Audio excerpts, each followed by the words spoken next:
auditrice qui me dit « tous ces morts, c'est très difficile ».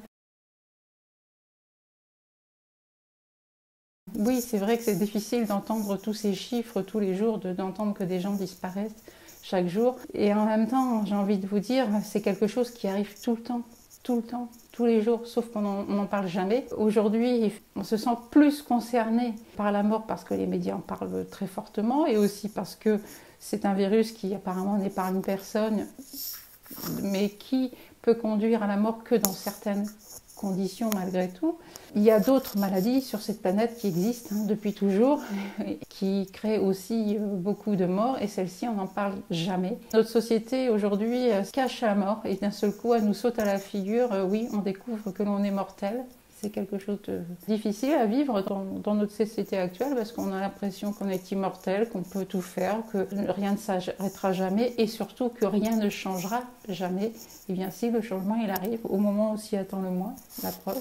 D'entendre tous ces chiffres, c'est vrai que c'est assourdissant. À chaque fois que l'on parle de certaines personnes, enfin d'un chiffre, on dit il y a tant de décès dans tel pays, tant de décès là.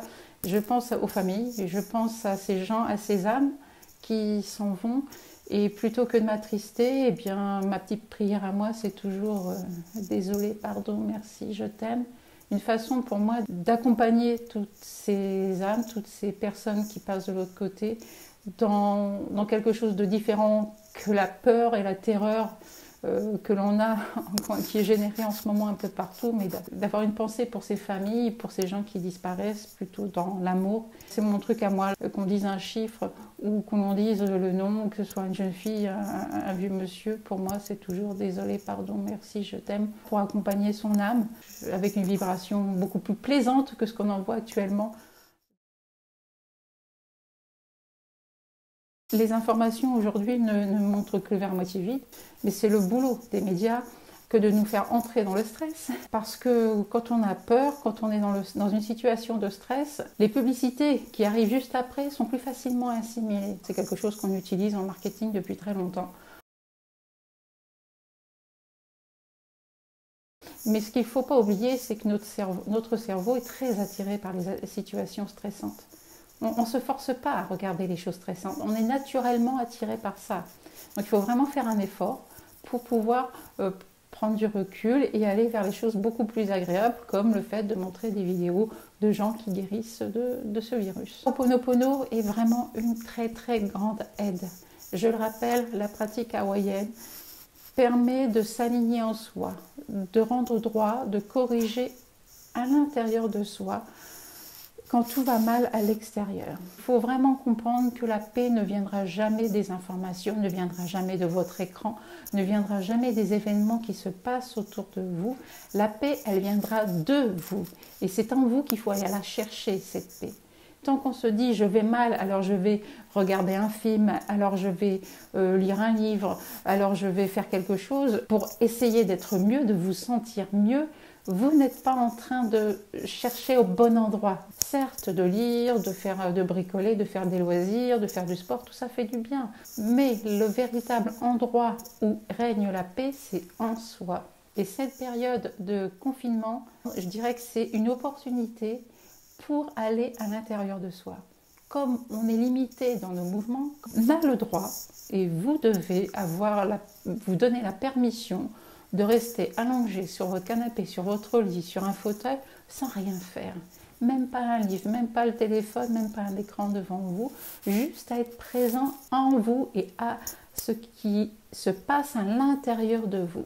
Alors au début, ça peut faire un peu peur, ça peut être chaotique, ça peut être stressant, parce qu'on se dit, oui, mais non, moi, je vais tellement mal, c'est pas la peine, je ne vais pas aller en moi, c'est le chaos, c'est le bazar, c'est stressé, il y a de l'angoisse. Faux. C'est le mental qui vous met cette barrière angoissante, c'est le mental qui vous répète ces petites phrases désagréables en disant tout va mal, comment on va s'en sortir, j'ai peur pour mes parents, j'ai peur pour ma famille.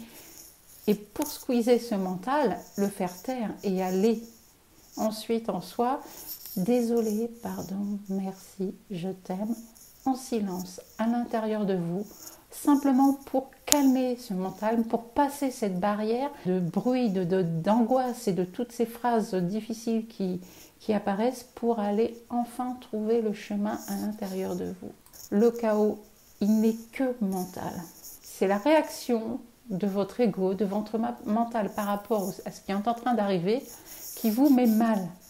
La situation en elle-même, elle est gérée par des personnes compétentes, le personnel soignant. Il y a des gens qui font vraiment de leur mieux tous les jours. Vous n'êtes pas confronté, si vous n'êtes pas personnel soignant évidemment, vous n'êtes pas confronté à tout ce chaos directement. Vous êtes chez vous avec votre famille et vous avez bien d'autres choses à gérer que de vous mettre en plus la pression de ce qui se passe à l'extérieur et sur lequel vous ne pouvez absolument rien.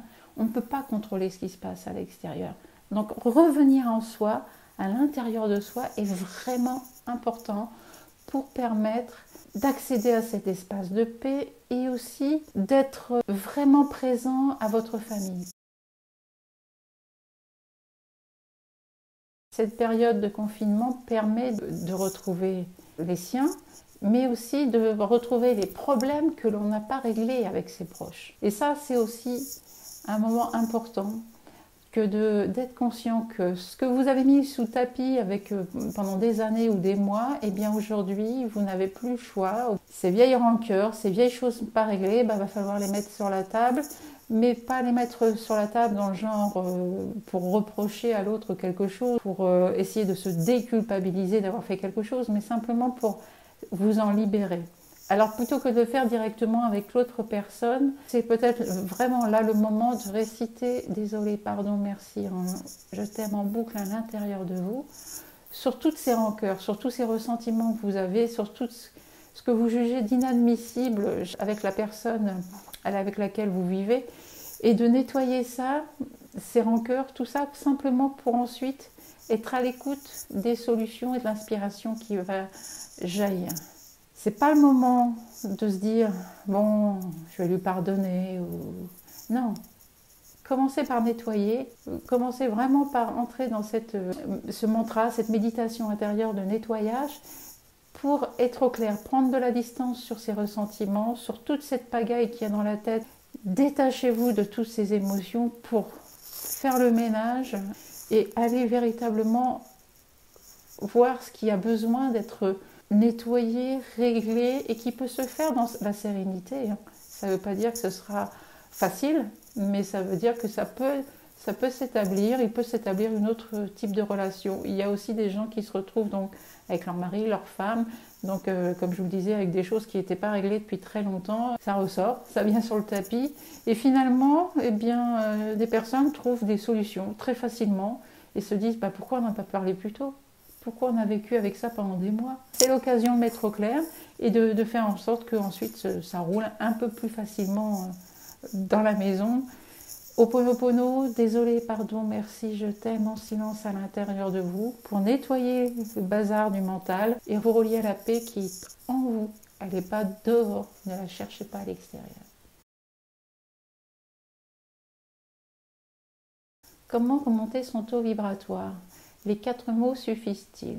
Les 4 mots sont suffisants. Ne cherchez pas à faire compliqué avec la pratique du Ho'oponopono. Désolé, pardon, merci, je t'aime sont des mots qui se suffisent à eux-mêmes, ils ont leur propre vibration. Le travail des 4 mots est de couper toutes les phrases qui tournent en boucle dans notre tête, et de couper aussi par rapport aux émotions qui sont réveillées lorsqu'on regarde les médias. Et ils ont aussi cette capacité d'effectivement relever le niveau vibratoire parce qu'il y a 2 mots formidables dedans qui sont merci et je t'aime.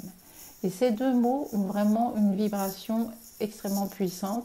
Il n'y a pas besoin d'ajouter d'attention ou quoi que ce soit derrière, juste de les réciter, de lancer ces mots. Et là, on va voir quelque chose d'apaisant, de relaxant. Des fois, on sent rien, c'est normal aussi, mais il se passe quelque chose. On en ressent les effets un petit peu plus tard. Pour accueillir la rupture, soyez sans attente parce que si on attend quelque chose, par exemple de faire Ho'oponopono en disant qu'on souffrira moins et que la souffrance est toujours là, on va arrêter de pratiquer en disant ça ne marche pas. Non, Ho'oponopono n'arrêtera pas la souffrance. Ho'oponopono va vous permettre de l'accueillir pour pouvoir transformer cette souffrance en autre chose. La magie, c'est nous qui l'avons. Ho'oponopono, c'est juste pour ouvrir une porte aux possibilités. C'est la clé. Clic. Et après, c'est à nous de faire le boulot. Prenez soin de vous et bonne pratique.